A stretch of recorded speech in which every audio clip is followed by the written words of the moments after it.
আজকের টপিক হচ্ছে single slit. তো সিঙ্গেল স্লিটে আমরা মেইনলি যা দেখতে পাই সেটা হচ্ছে ডিফ্র্যাকশন। আচ্ছা, এখন ডিফ্র্যাকশনটা কি? যখন লাইট একটা ন্যারো স্লিট দিয়ে পাস করে তখন লাইটটা ছড়ায় যায়। এই লাইটের যে ছড়ানোটা বা স্প্রেড আউট করাটা, এইটাই মেইনলি আমরা ডিফ্র্যাকশন বলি। তো আমরা কোয়েশ্চেনটাতে একটু আসি। A monochromatic light of wavelength 5890 angstrom is used in a single slit experiment. Determine the angle of diffraction for the first minimum, মানে মিনিমাম বলতে এটা ডার্ক বুঝাইছে। If the white of the slit, আচ্ছা সিঙ্গেল স্লিট তো একটা slit, তো এই white of the slit let's এটাকে আমরা এ ধরলাম। আচ্ছা, এখন সিঙ্গেল স্লিট এক্সপেরিমেন্টটাতে একটু বলি কি হয়। লেটস সে এটা তো আমাদের এ, আমরা যদি একটা লাইট সোর্স থেকে আমরা একটা লাইট পাস করাই, তাহলে এই স্লিট দিয়ে যখন লাইটটা পাস করবে তখন এটা স্প্রেড আউট করবে। এখন স্প্রেড আউটের কারণে লেটসে আমাদের এইদিকে যদি একটা কোনো ওয়াল থাকে, ওয়াল না, যদি একটা স্ক্রিন থাকে বা পর্দা থাকে, তাহলে আমরা এখানে কিছুটা এরকম দেখতে পারবো। মানে আমাদের একদম সেন্টারে সবচেয়ে ব্রাইট লাইট পাবো, এরপর পরেরগুলোর ইন্টেন্সিটি খুবই কম হবে।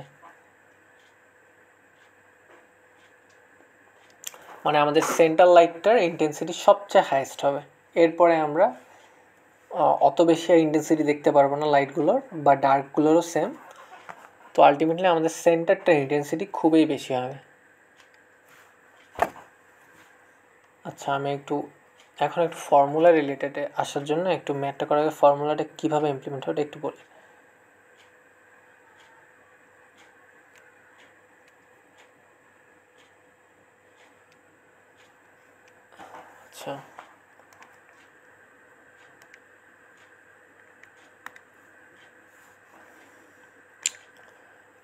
আচ্ছা, এখন ইয়াংস সিঙ্গেল স্লিটটা জানার জন্য একটু আমরা ইয়াংস ডাবল স্লিটের সাথে একটু রিলেশনটা দেখি, আসলে ডিফারেন্সটা কোথায় আর কেন সেম না, বা ফর্মুলাটাতে কেন একটু ডিফারেন্স, এই জিনিসটা জানতে হবে প্রথমে। আচ্ছা, যখন আমরা ইয়াংস ডাবল স্লিটে আমরা যখন ব্রাইট লাইটটা বের করতাম তখন আমাদের ফর্মুলাটা কি ছিল? রাইট, এটা তো ছিল। আচ্ছা, আর ডার্কের জন্য কি ছিল?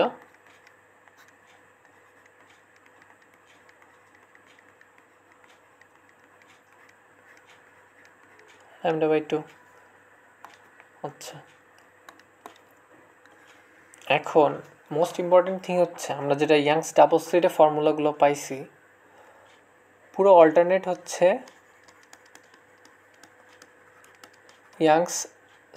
এটা হচ্ছে পুরো অল্টারনেট সিঙ্গেল স্লিটের থেকে।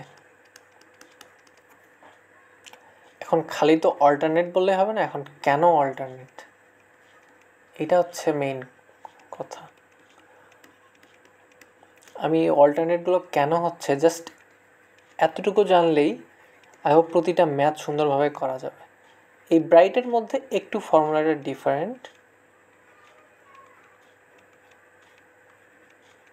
আচ্ছা, এখন এটা কেন হচ্ছে, প্রথমত আমরা এই ফিগারের মধ্যে আসি একটু স্ক্রিনের। লেটসে আমরা এটাকে আমরা ডাবল স্লিট চিন্তা করি। ডাবল স্লিট যদি আমরা চিন্তা করতাম, এটা আমাদের একটা ব্রাইট ডার্ক।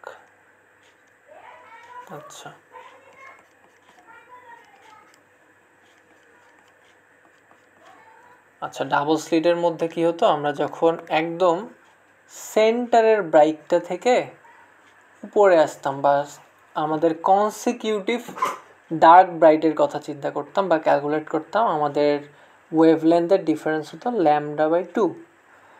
বা আমরা যদি ব্রাইট টু ব্রাইট বা ডার্ক টু ডার্ক চিন্তা করতাম, তাহলে আমাদের ডিফারেন্সটা কত হতো? ল্যামডা। ব্রাইট টু ব্রাইট বা ডার্ক টু ডার্ক, ল্যামডা, এক কথা শেষ। কিন্তু অথবা আরেকটা জিনিস আছে, যদি আমরা এই যে শুধু একটা ব্রাইটের হোয়াইট চিন্তা করতাম বা একটা ডার্কের হোয়াইট চিন্তা করতাম পুরা, এটা কিন্তু আমাদের λ/2 হতো। তো সিঙ্গেল স্লিটের ক্ষেত্রে যেটা ডিফারেন্স সেটা হচ্ছে এখানে যা আছে সব সেম, বাট সিঙ্গেল স্লিটে মেইনলি কী হয়, এই যে আমাদের যে প্রথমেরটা না, এটা অনেক আমাদের বড় হয় ইন্টেন্সিটিতে, আর এটা অনেক বেশি দূর যায়, মানে এই ডিফারেন্সটা অনেক বেশি হয়।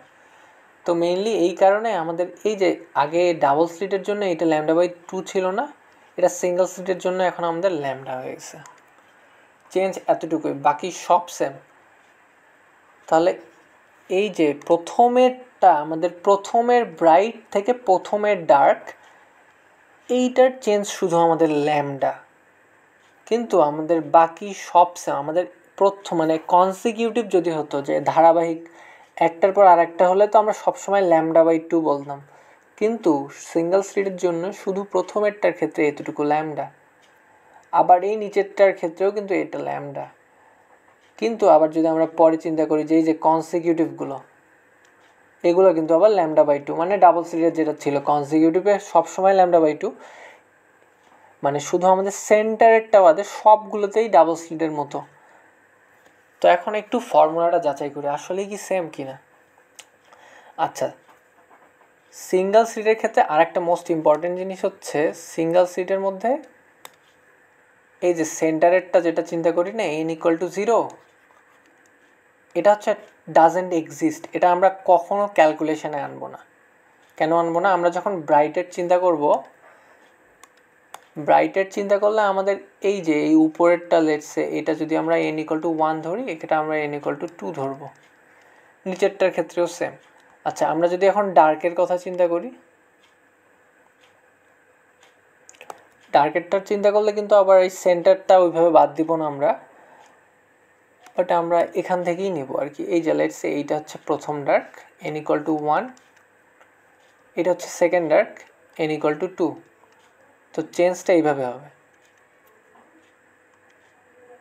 আচ্ছা, এখন চেঞ্জটা যেহেতু এইভাবে হয়, তাহলে আমরা এখন লেটসে যদি আমরা ব্রাইটটার ক্ষেত্রে চিন্তা করি, যে এটা হচ্ছে ব্রাইট, এটা হচ্ছে ডার্কেরটা চিন্তা করি, n=1-এ আমাদের ডিফারেন্সটা কত? ল্যামডা।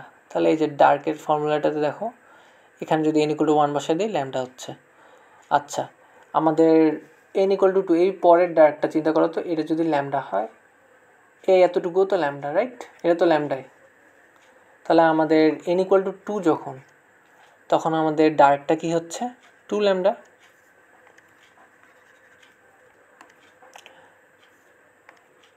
তো আলটিমেটলি আমাদের ডার্কটা মিলছে। তো ডার্কটা কিভাবে এটার থেকে এটা অল্টারনেট হলো, আই হোপ বোঝা গেছে। এখন একটু ব্রাইটের ক্ষেত্রে, ব্রাইটেরটা একটু আসি। ব্রাইটেরটার জন্যে একটু ইরেজ করতে হবে। আচ্ছা, এখন যদি আমরা ব্রাইটেরটার ক্ষেত্রে আসি, তাহলে এই ব্রাইট থেকে এই ব্রাইটের ডিস্টেন্স কত হবে? আমরা এতটুকু জানি, ল্যামডা। আর কনসিকিউটিভ ব্রাইট টু ডার্ক কী হয় সবসময়? λ/2 ডিফারেন্সের জন্য। তাহলে আমাদের যখন n=1, আমরা ডিফারেন্সটা কত পাবো? ল্যামডা প্লাস λ/2 অথবা 3 λ/2। আচ্ছা, আমরা যখন n=2, লেটসে উপরেরটা, এই কনসিকিউটিভ ব্রাইট টু ডার্ক কত? λ/2। কনসিকিউটিভ ডার্ক টু ব্রাইট কত? λ/2। অথবা ব্রাইট টু ব্রাইট কত? λ/λ। তো সবই সেম, বাস্ট আমাদের শুরুর যে ব্রাইট টু ব্রাইট এইটাই কিন্তু আমাদের 3 λ/2, বাকি সবই সেম। তো এই জন্যই ফর্মুলাটার একটু চেঞ্জ আসছে। যদি n=2 হয়, আমরা দেখবো যে λ প্লাস λ/2, বা টোটাল আমাদের 5 λ/2। আচ্ছা, এখন আমরা একটু ম্যাথটা করি।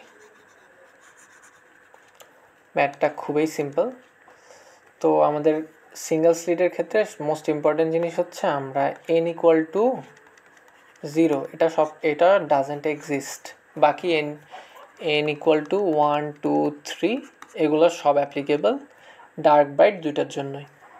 তো আমরা ম্যাথের মধ্যে অ্যাঙ্গেল অফ ডিফ্র্যাকশন চাইছে। তো এটা আমাদের ফার্স্ট মিনিমাম বলতে এই যে এই প্রথমের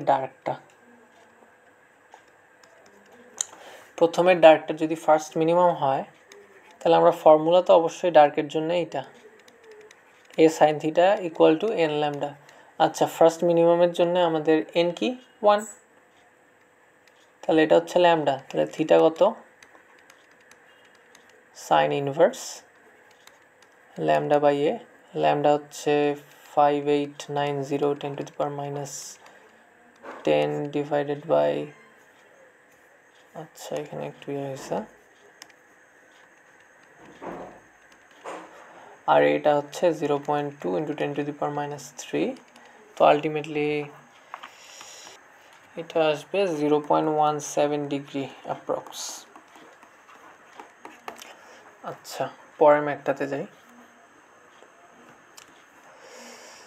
এই ম্যাথটা আরও ইজি, যদি আগের কনসেপ্ট বুঝে থাকো এটা কয়েক মিনিটের মধ্যে হওয়ার কথা। মনোক্রোম্যাটিক লাইট অফ ওয়েভলেন্থ, আমাদের ল্যামডা দেওয়া আছে, illuminates a slit, white দেওয়া আছে, লেটস সে এটা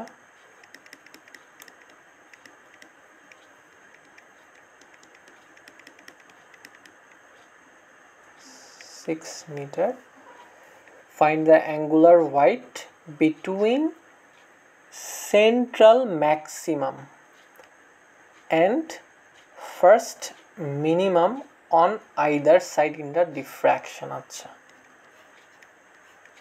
এটা যদি একটা স্লিট হয়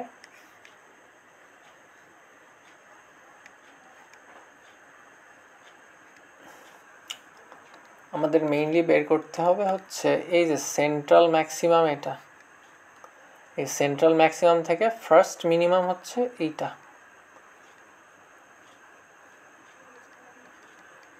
এটা। আর বোথ সাইড যেহেতু বলছে অন আইদার সাইড, তাহলে আমাদের এই যে সেন্টার থেকে এই যে এই অ্যাঙ্গুলার ডিস্টেন্সটা কত? আচ্ছা, এটাকে যদি আমরা দুইটা অ্যাঙ্গুলার ডিস্টেন্স হিসাবে চিন্তা করি, মানে কীরকম? লেটস সে আমরা উপরেরটার জন্য যদি আমরা ল্যামডা চিন্তা করি, যদি ল্যামডা ড্যাশ হয়, আমরা যদি জাস্ট উপরেরটার জন্য বের করতে পারি, মানে এখান থেকে এতটুকু আমরা জানি তো lambda A sine theta equal to n lambda, N হচ্ছে 1। তো এখান থেকে যদি আমরা থিটাটা বের করি সাইন ইনভার্স ল্যামডা বাই এ, এই যে থিটাটা পাবো সেটা হচ্ছে আমরা অর্ধেক থিটাটা পাবো, এই যে এইটা পাবো। আচ্ছা, আমাদের তো লাগবে কি অন আইদার সাইড, বলতে আমাদের এই যে এই পুরো অ্যাঙ্গুলার ডিস্টেন্সটা লাগবে। তাহলে আমরা যেই থিটাটা পাবো এটাকে 2 দিয়ে মাল্টিপ্লাই দিব, আমাদের থিটা ড্যাশ পেয়ে যাবো। ওইটা আমরা হয়তো approximate answer most probably 5.74 degree into 2 এরকম আসবে। আচ্ছা, এখানে আরেকটা কোশ্চেন আমি একটু বানাই বলি।